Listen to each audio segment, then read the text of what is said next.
Good morning students. आज मैं आप लोगों को बीकॉम सेम 3 का जो टैक्सेशन है उसमें चैप्टर नंबर 6 जो है इनकम फ्रॉम हाउस प्रॉपर्टी એટલે કે મકાન મિલકતની આવકો, उसमें मैं प्रोविजंस पहले समझाऊंगी, उसके बाद मैं आपको सम्स करवाऊंगी। उसमें फर्स्ट है इनकम फ्रॉम हाउस प्रॉपर्टी। तो हमें कैसे ढूंढना है, तो फर्स्ट हमें पर्टिकुलर्स यहाँ पे लिख देना है, उसके बाद अमाउंट लिखनी है। ये स्ट्रक्चर है, ये आपको ड्रॉ करना होगा, ठीक है, और ये आपको याद भी रखना होगा। એટલે કે विगत અને रकम, उसमें फर्स्ट आएगा ग्रोस एनुअल वैल्यू, ठीक है, वो हमें फाइंड करना होगा सम में से। એટલે કે ग्रोस वार्षिक मूल्य ते आपने शोधवू पड़શે। उसके बाद उसमें से माइनस हमें करना है म्यूनिसिपल टैक्स पेड, वो आपको सम में दिया ही होगा, ठीक है। म्यूनिसिपल टैक्स पेड એટલે કે म्यूनिसिपल जी कर चूकवेलो होय ते माइनस करवामां आवशे। उसके बाद आपको नेट एन्युअल वैल्यू मिलेगी, એટલે કે ચોખ્ખી वार्षिक मूल्य, चोखू वार्षिक मूल्य मळशे। उसके बाद हमें करना है लेस। फर्स्ट उसमें करना है standard deduction 30% of net annual value, यानी कि ये जो नेट एनुअल वैल्यू आया चोखी वार्षिक मूल्य, उसका हमें 30% लेना है, तो वो हमारा होगा स्टैंडर्ड डिडक्शन, ठीक है, वो यहाँ पे हमें लेस करना होगा। उसके बाद सेकंड नंबर का है interest on loan taken from construction and repairs, એટલે કે સમારકામ કરવામાં કે બાંધકામ કરવામાં જે લોન લીધેલી હોય મકાન ઉપર, તો તેનું જે વ્યાજ હોય તે અહીંયા લખવામાં આવશે, તે અહીંયા બાદ કરવામાં આવશે। यानी कि जो भी हमने हमारा हाउस जो है उसके ऊपर लोन ली है कंस्ट्रक्शन के लिए या फिर रिपेयर्स के लिए, तो वो उसका जो इंटरेस्ट होता है वो यहाँ पे आएगा।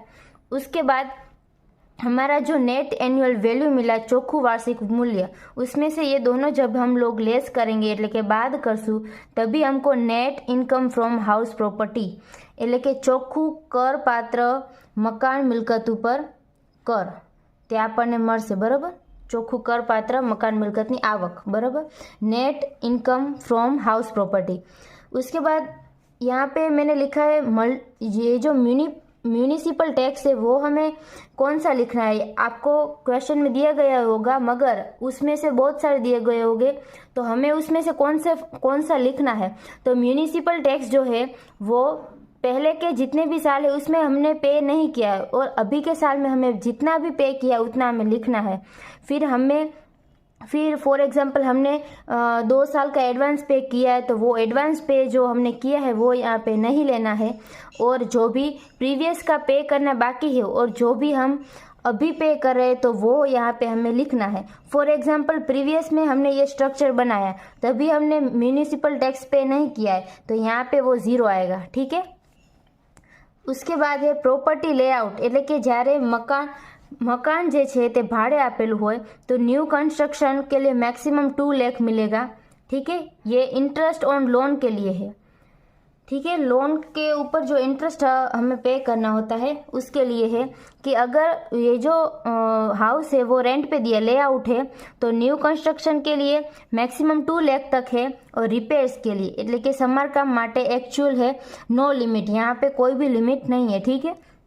उसके बाद है सेल्फ ऑक्युपाइड, એટલે કે જે મકાન માલિક પોતાના માટે ઘર રાખેલું હોય उसके लिए है न्यू कंस्ट्रक्शन 2 लाख, ठीक है, એટલે કે નવા બાંધકામ માટે 2 લાખ। उसके बाद है रिपेयर्स એટલે કે સમારકામ માટે 30,000 સુધી लिमिट है, 30,000 तक, ठीक है। उसके बाद है pre construction interest. Pre construction का जो इंटरेस्ट होता है वो हमें कैसे पे करना होता है, तो वो हर साल 20% हमें पे करना होता है 5 ईयर तक, ठीक है। फॉर एग्जांपल 2023 में हमने स्टार्ट कर दिया बिल्डिंग बनाना, और 2024 में असेसमेंट ईयर जो है उसमें ही कंप्लीट हो रहा है हमारा जो कंस्ट्रक्शन है वो, तो यहाँ पे जो इंटरेस्ट आएगा वो फुल्ली जितना भी हो वो हमें पे कर देना है, यहाँ पे 20% हमें नहीं लेना है, ठीक है। और यहाँ पे ये जो प्रॉपर्टी लेआउट है, यानी कि फॉर एग्जांपल एक बंदा है, उसने 2 जो है 1 और 2 और 3, ठीक है, उसके पास 3 हाउस है। फर्स्ट जो है वो सेल्फ ऑक्यूपाइड है, यानी कि वो खुद बंदा फर्स्ट जो हाउस है उसमें रह रहा है, और सेकंड और थर्ड है वो लेआउट है, यानी कि रेंट पे दिया है, ठीक है। तो ये जो 2 हाउस है उन दोनों में से मिला के हमें मैक्सिमम 2 लाख तक मिलेगा, ठीक है। यानी कि इनका 2 लाख, इनका 2 लाख ऐसा नहीं आएगा, इन दोनों का मिला के हमें 2 लाख तक माइनस मिलेगा, ठीक है।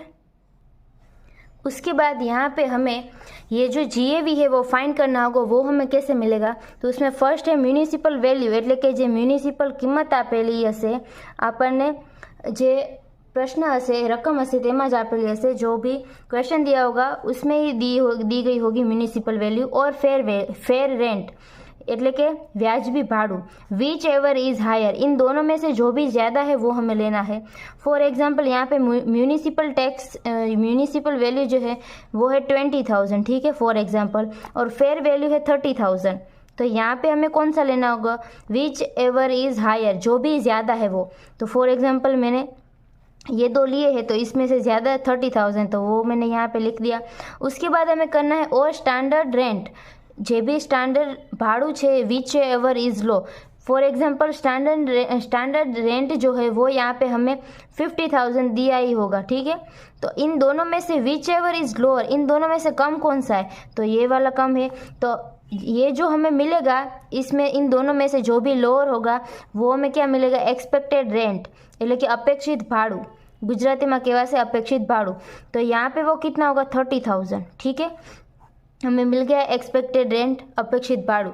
उसके बाद है if is no less due to vacancy unrealised rent, यानी कि जो भी हमने हाउस जो है वो रेंट पे दिया है और वो भी 1 साल के ज़रिए उसमें कुछ भी लॉस नहीं है, ड्यू टू वैकेंसी, यानी कि वो खाली भी नहीं पड़ा है ऐसे ही। और अनरियलाइज्ड रेंट, यानी कि ऐसा भी नहीं है कि किसी ने हमें रेंट नहीं दिया है, ठीक है, जो बंदा रेंट पे रह रहा है उसने हमें रेंट नहीं दिया, ऐसा भी ना हो।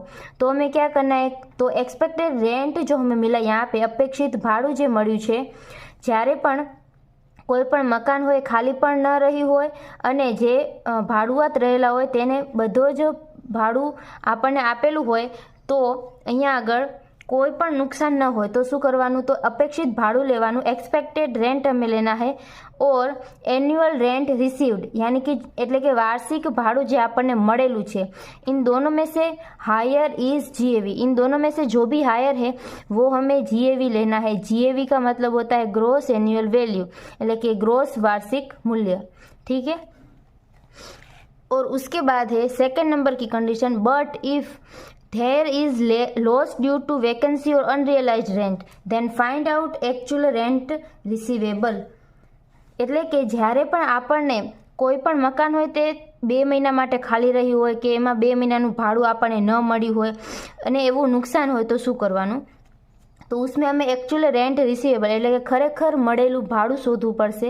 उसका फॉर्मूला है एक्चुअल रेंट रिसीवेबल जो हमें हुआ है, ठीक है, जो भी यानी कि रिसीवेबल यानी कि जितना भी हमें मिलना चाहिए था, फॉर एग्जाम्पल 1 लाख हमें मिलना चाहिए था। और लॉस ड्यू टू वेकेंसी એટલે કે જે મકાન ખાલી રહેલું છે તો તેનું નુકસાન આપણને 20,000 થયું હોય, तो 1 लाख माइनस 20,000 हमें करना है। उसके बाद minus loss due to unrealised, એટલે કે सपोज 20,000 भाड़ू आपने आप्यू नहीं, भाड़ू आते जो भी रेंट पे बंदा रह रहा है उसने 20,000 हमें दिया ही नहीं है रेंट, ठीक है। तो यहाँ पे और 20,000 माइनस होगा, तो यहाँ पे आंसर क्या आएगा आपका? 60,000, ठीक है। क्योंकि 1 लाख यहाँ पे मैंने फॉर एग्जाम्पल के लिए लिया है 1 लाख, उसमें से minus loss due to vacancy वो है 20,000 और लॉस ड्यू टू अनरियलाइज्ड है 20,000, तो यहाँ पे आंसर आएगा 60,000, ठीक है। अभी हमें क्या करना है? तो if ARR is greater than ER then ARR is equal to GAV। अभी यहाँ पे ये जो ARR है એટલે કે एक्चुअल रेंट रिसीवेबल એટલે કે જે ખરેખર મળવા પાત્ર ભાડું, તો એ લેવાનું, અને ER એટલે કે એક્સપેક્ટેડ રેન્ટ એટલે કે જે અપેક્ષિત ભાડું હતું એ લેવાનું। એ બંનેમાંથી જ્યારે પણ આ एक्चुअल रेंट रिसीवेबल વધારે હોય तो આપણે આને જે GAV લેવાનું, इसको ही GAV हमें लेना है। और अगर ARR इक्वल टू ER है એટલે કે જે ખરેખર ભાડું મળવા પાત્ર હતું એ અને જે અપેક્ષિત ભાડું છે તે બરાબર હોય તો ARR को ही हमें GAV लेना है, ठीक है। उसके बाद but if ARR is less than ER એટલે કે જે અપેક્ષિત જો બી એકચ્યુઅલ રેન્ટ રિસીવેબલ હે ખરેખર મળવાપાત્ર ભાડું જે છે એ અપેક્ષિત ભાડું એક્સપેક્ટેડ રેટથી ઓછું હોય તો then service ER is to be found out called adjustment expected rate એટલે કે ERR એને કહેવાશે જે અપેક્ષિત રેન્ટ ભાડું આપણને મળેલું છે તેમાં થોડુંક ફેરફાર કરવામાં આવશે तो वो क्या होगा AER यानी कि एडजस्टेड एक्सपेक्टेड रेंट हमें लेना है इज इक्वल टू ER એટલે કે एक्सपेक्टेड रेंट हमें लिखना है।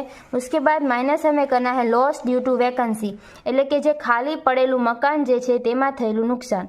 तो ER એટલે કે अपेक्षित भाड़ું यहाँ पे हमें मिला था 30,000 ठीक है और यहाँ पे लॉस हमारा था 20,000 मैंने एग्जाम्पल के जरिए आपको समझाया है। तो यहाँ पे हमारा AER क्या आया तो वो यहाँ पे आया 10,000 ठीक है और ARR हमारा कौन सा आया था तो वो आया था 60,000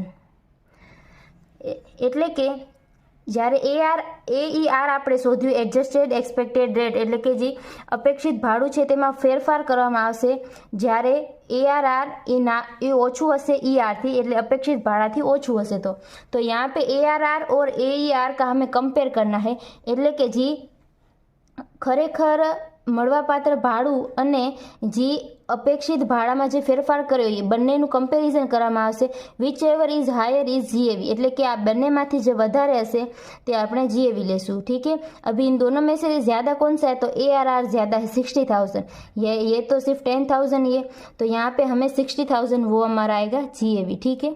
अभी यहाँ पे आपको एक बात याद रखनी होगी कि जब भी AER हम लोग ढूंढे एडजस्टेड एक्सपेक्टेड रेंट એટલે કે જે અપેક્ષિત ભાડું છે તેમાં ફેરફાર કરેલું તો અપેક્ષિત ભાડું minus loss due to vacancy એટલે કે જે મકાન खाली पड़ेलू છે તે જ અહીં माइनस थासे वो ही यहाँ पे माइनस होगा और यहाँ पे लॉस ड्यू टू अनरियलाइज्ड है वो यहाँ पे माइनस नहीं होगा ठीक है। तो ये थे चैप्टर नंबर 6 जो है इनकम फ्रॉम हाउस प्रॉपर्टी उसके प्रोविज़न सारे मैंने इस वीडियो में करवा दिए हैं। अगले वीडियो से मैं आप लोगों को इस चैप्टर के सम्स करवाऊंगी। I hope you understand and thank you all.